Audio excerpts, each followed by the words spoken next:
Chapter 1 Hard Work. Summary: Destiny works at Crinium for Tony Banningham. He's a ruthless leader and businessman. Destiny's getting ready for work. She works at Crinium for Lord Tony Banningham. He's a ruthless leader and businessman. She has anxiety and she gets scared. She gets nervous around Tony. She has had several panic attacks at work. She has a crush on Tony, but she knows it's pointless. He would never love someone like her, but she can't help but love him. He's so handsome and cute. He is stylish. He has a temper, but she can tell that he's a softie. She puts on her jacket and leaves her house.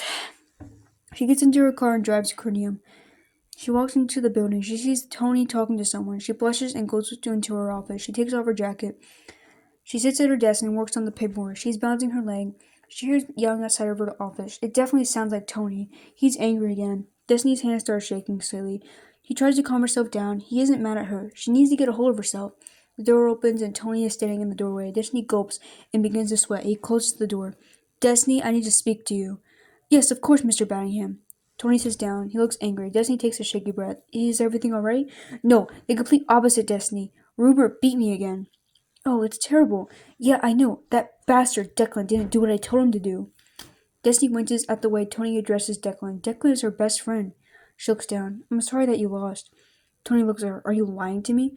No, of course not. Good. Now I have to deal with Declan since he didn't want to listen to me.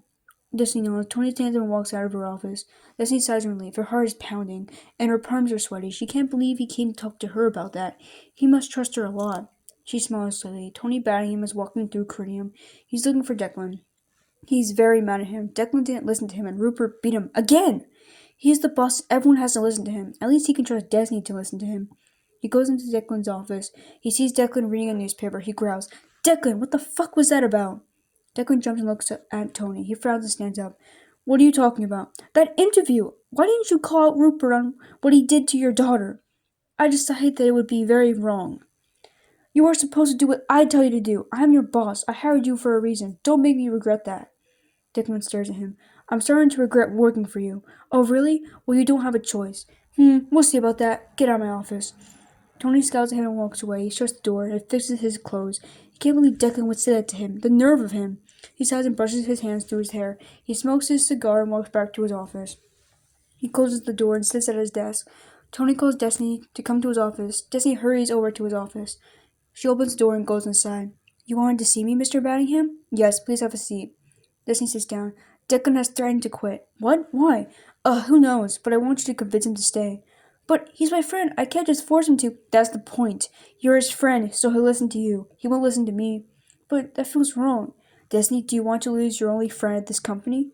No? Then convince him to stay. That's all I'm asking. Okay, I'll try. Great, you may go. Destiny nods. She gets up and leaves. Tony sighs and smokes his cigar again. Destiny walks back to her office. She can't believe what she has heard. It's not surprising that Declan wants to quit. But Tony wants her to convince him not to? She doesn't know if she can do that. They may be best friends, but she can't tell Declan what to do. She doesn't want to make Tony mad, though. She's conflicted on what to do. She gets into her office. She sits down and puts her hat on the table. After work, Tony puts on his jacket and grabs his briefcase. He hopes that Destiny talks to Declan. He leaves the building. He shivers when he steps outside. It is winter and he hates the cold.